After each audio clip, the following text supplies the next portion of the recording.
अगर आपका भी कोई मैट्रिमोनियल केस कोर्ट में चल रहा है, आपकी वाइफ ने कोई खर्चे के लिए, मेंटेनेंस के लिए आपके अगेंस्ट कोई केस फाइल किया हुआ है, तो यह वीडियो आपके लिए हो सकती है। Recently honourable Allahabad High Court has passed the judgment where it is clarified that wife is not entitled to any kind of maintenance if the husband become incapable due to the criminal act done by the family members of the wife।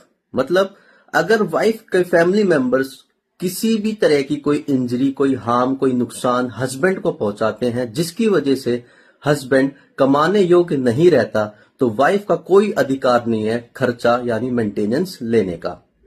चलिए case के background को जानते हैं।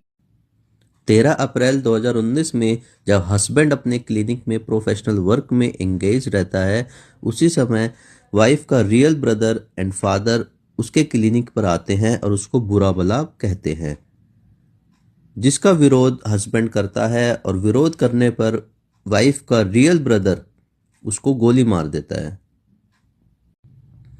गोली जाकर husband के spine में लगती है और वहीं अटक के रह जाती है।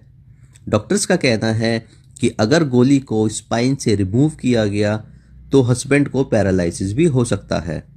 अब गोली लगने की वजह से हस्बैंड ज़्यादा लंबे समय तक बैठकर काम नहीं कर पाता है।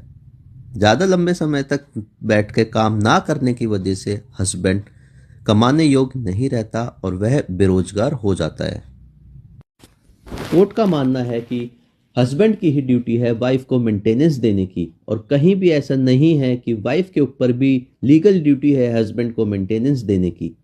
लेकिन प्रेजेंट केस में वाइफ के फैमिली मेंबर्स की वजह से, उनके कंडक्ट की वजह से हस्बैंड कमाने योग्य नहीं रहता, तो इसका बेनिफिट यहाँ वाइफ को नहीं दिया जाएगा और वाइफ के पास किसी भी तरीके का अधिकार नहीं है हस्बैंड से मेंटेनेंस लेने का।